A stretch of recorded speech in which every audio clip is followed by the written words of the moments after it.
जय माता दी। जय माँ कामाख्या। जय श्री महाकाल महाराज।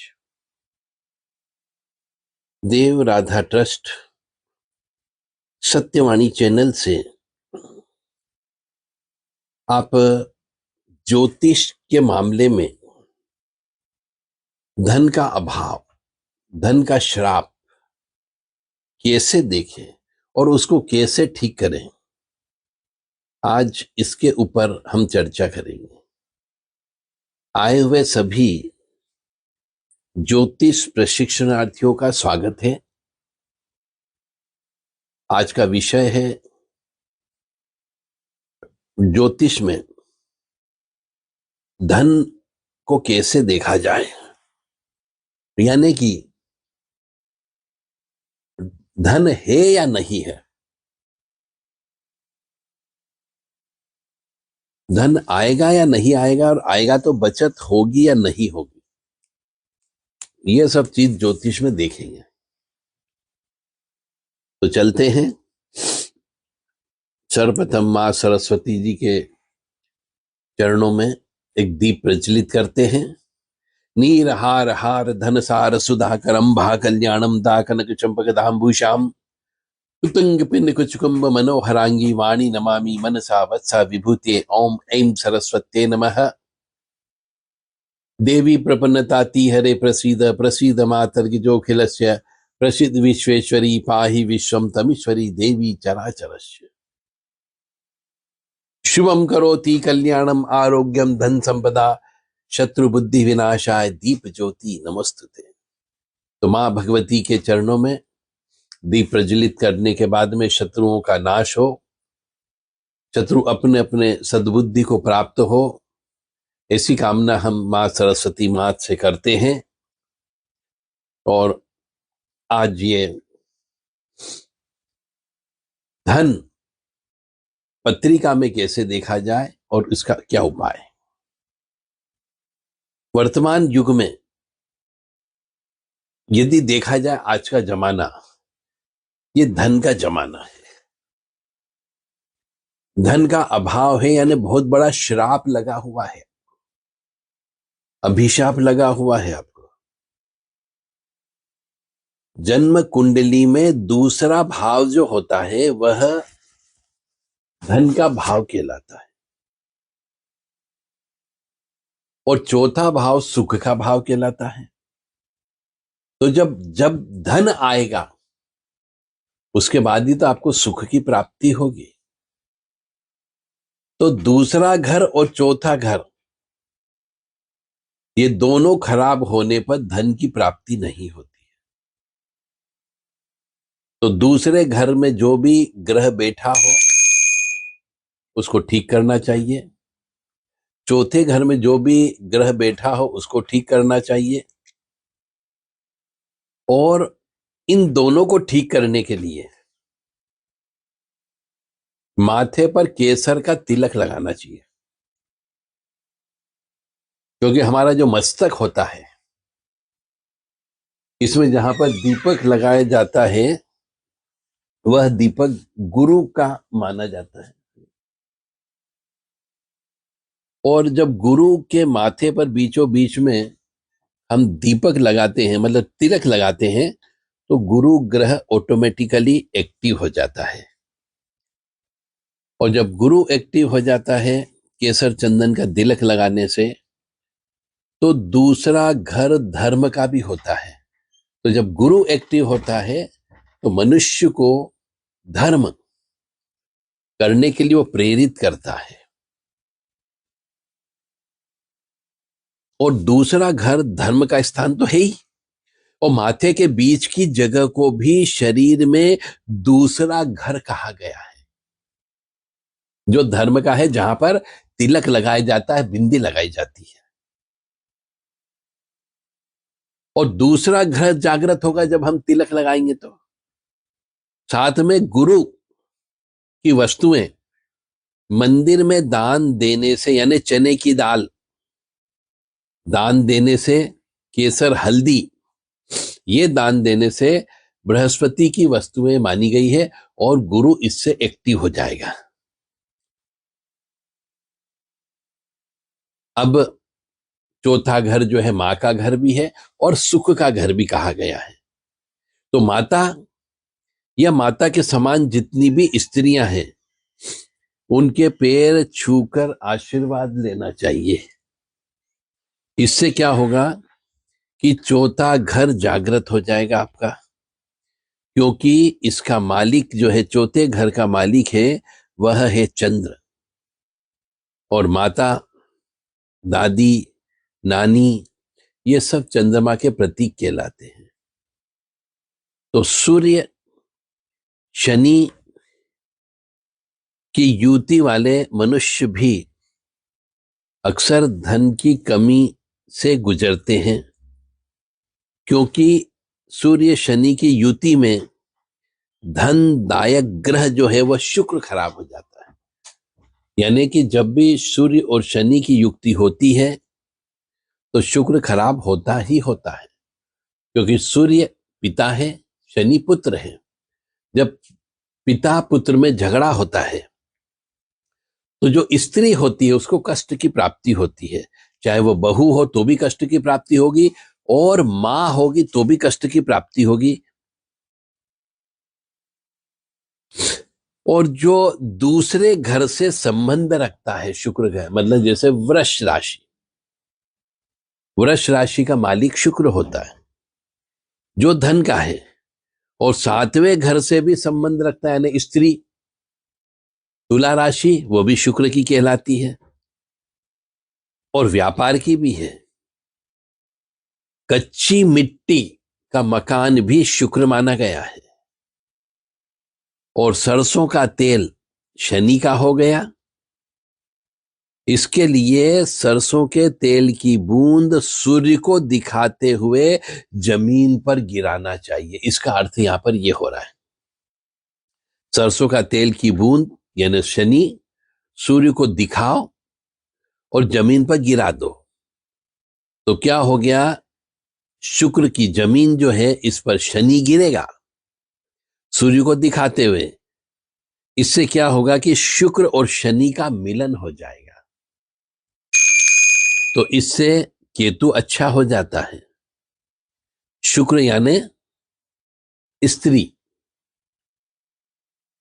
शनि यानी कोई न कोई सेवक, तो इससे केतु अच्छा हो जाता है।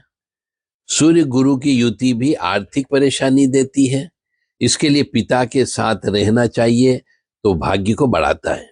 अगर पिता न हो तो उनकी कोई निशानी अपने पास अवश्य रख लें। मंदिर में दी हुई वस्तु प्रसाद के रूप में जनता में बांटना चाहिए। दूसरा घर मंदिर का है तो वही जनता का भाव जो है वो 11वां भाव कहलाता है, और यह लाभ का घर भी कहलाता है 11वां भाव। यहां दूसरे और 11वें का संबंध बनता है तो इससे लाभ आना प्रारंभ हो जाता है। इसलिए लोग मंदिरों में सवामणि करते हैं, गोठ करते हैं, और वहां पे ही प्रसाद बना करके लोगों को खिलाते हैं और खाते भी हैं, भोजन करते भी हैं और करवाते भी हैं, ताकि धन, वैभव, कुटुंब और लाभ के भाव जागृत होते रहें। वरना सवामणि और प्रसादी तो घर में या गार्डन में कहीं पर भी बनाई जा सकती है, मगर यहां ईश्वरीय शक्ति को गवाह माना जाता है मंदिर में बनाने से, और उनकी देखरेख में करते हैं ताकि किसी तरह की बुराई हो वो दूर रहे। जो पापी ग्रह से पनपती है वो धर्म स्थान में स्वभाव को धर्मी भी बना देती है, इसलिए बुरा फल त्याग देते हैं। इसलिए मंदिर के दान को दान न माने बल्कि जमा पूंजी समझे, जो फिल्टर होकर वापस आपके पास ही प्राप्त होने वाली होती है। बहुत गुण रहस्य है इस चीज के अंदर, हम अभी और इसको गहराई से विस्तृत वर्णन करते हैं। ज्योतिष शास्त्र बहुत गहरा विषय है। जितना इसमें हम डूबते जाते हैं मनुष्य उतना उसमें से हीरे जवाहरात प्राप्त करते जाता है। तो इसको नियमित रूप से रोजाना 2-4 घंटे मनुष्य को पढ़ना चाहिए, तो आपका ज्ञान में वृद्धि भी होगी, और पत्रिका भी प्रैक्टिकल देखते जाओ तो आपके और ज्ञान में वृद्धि होगी। अब हम अपन चलते हैं। जैसे कि मैंने आपको बताया ही था कि धन प्राप्त करने के लिए दूसरा भाव अच्छा होना चाहिए, क्योंकि वह धन का स्थान है। चौथा भाव सुख का स्थान है। जब धन रहेगा तो सुख की प्राप्ति भी होगी। और यदि सुख नहीं है, चौथा भाव खराब बैठा हुआ है आपका, तो फिर आपके पास धन की कमी भी हो सकती है। फिर हम ये कहते हैं चौथा भाव माता जी का है, चौथा भाव बड़े बुजुर्ग का है, और दूसरा भाव मंदिर का भी है, ऊंचाई का स्थान है। गुरु का घर भी बोल सकते हैं अपन, दूसरा घर। इसीलिए दूसरे घर को भी जागृत करना चाहिए, और इसको जागृत करने के लिए बृहस्पति को पावर देना पड़ती है। गुरु घर में जाकर के दान धर्म करिए, अन्न का दान करिए, भंडारा करिए, गोठ मनाइए, वहां पे जाकर के खिचड़ी वगैरह बना करके दान दीजिए। तो इससे आपका निश्चित तौर से धन में वृद्धि अवश्य होगी। पर आप कहेंगे साहब हमारे पास तो पैसा ही नहीं है, हम क्या दान दें, हम कुछ भीख मांग के खाने वाले व्यक्ति हो गए। तो फिर आपका तो भगवान ही मालिक है।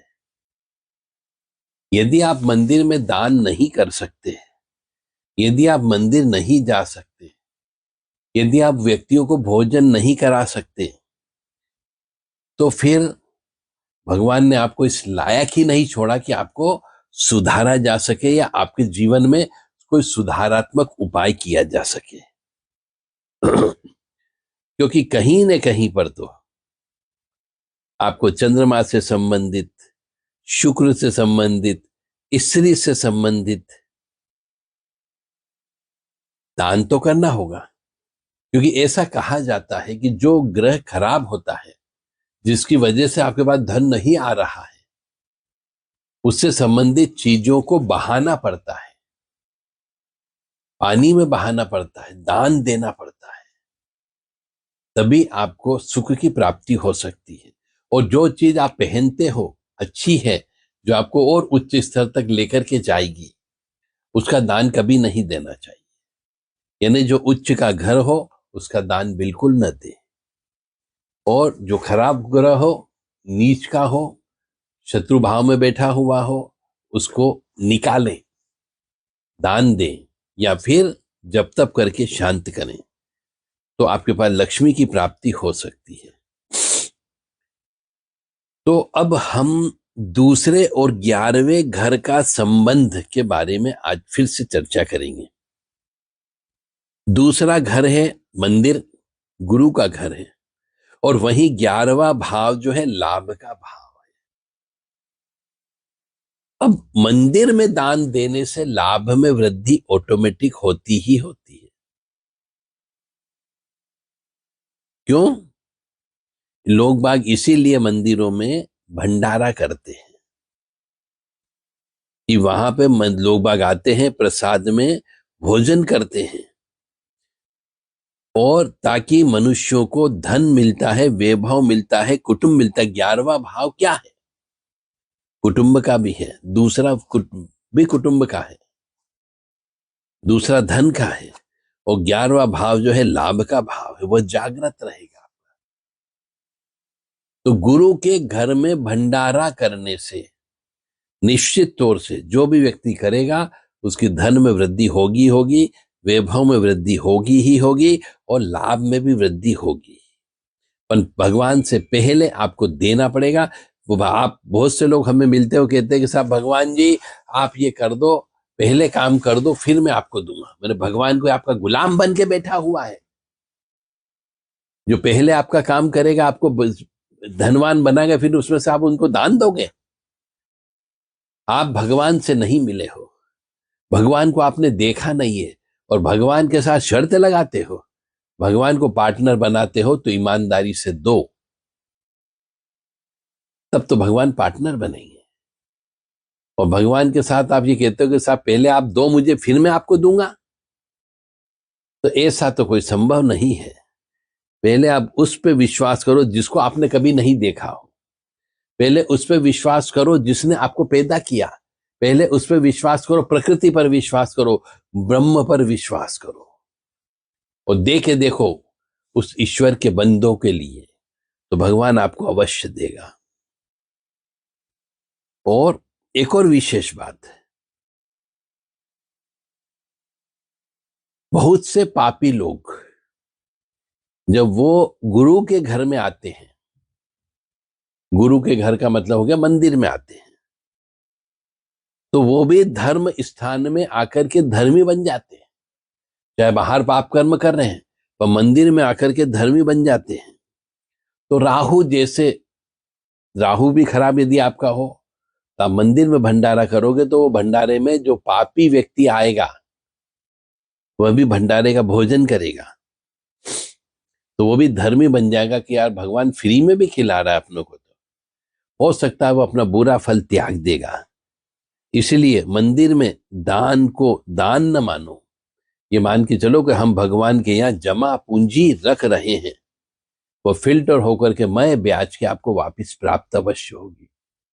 तो मेरा आप सभी से विनम्र निवेदन है, जो जो मनुष्य धन के लिए तरस रहा हो, जिस जिस मनुष्य के पास धन की कमी हो, जो व्यवसाय कर रहे हैं पर धन की प्राप्ति नहीं हो रहे हो, आप सबसे विनम्र निवेदन है कि महीने में एक बार कोई भी दिन आप फिक्स कर लें, चाहे आप जिस दिन व्रत उपास रखते हो अपने इष्ट देव के नाम से, चाहे कुल देवी के नाम से, चाहे पितृ देवता के नाम से, चाहे अमावस्या के दिन हो, चाहे पूर्णिमा के दिन हो, या कोई भी देवी जी के नाम का यदि लेते हो, तो अष्टमी का दिन अच्छा होता है, नवमी का दिन अच्छा होता है, चाहे वो शुक्ल पक्ष की हो चाहे वो कृष्ण पक्ष की हो। यदि आपके इष्ट देव गणेश जी हैं तो चतुर्थी का दिन अच्छा माना जाता है, तिथि के हिसाब से चलते हैं। तो उस दिन आप किसी भी मंदिर में जाकर के और अपने इष्ट देवता के मंदिर में जाकर के भंडारा अवश्य करें, कुछ लोगों को भोजन अवश्य करा दे, जो आपसे बन पड़े उतना भोजन करा दे, पर बनाना भी वहीं पे है और भोजन कराना भी वहीं पर है, इस बात का अवश्य ध्यान रखें। जय माता दी, जय मां कामाख्या, जय श्री महाकाल महाराज। यह ज्ञान आपको देव राधा ट्रस्ट सत्यवाणी चैनल के माध्यम से दिया जा रहा है। आप आए हुए सभी ज्योतिष सीखने वालों को हमने आपके प्रश्नों से संतुष्ट करने का प्रयास किया है। अगली क्लास 1 घंटे के बाद पुनः होगी, तब तक आप आपस में सभी गुरु भाई मिलकर के डिस्कस करेंगे। जय माता दी।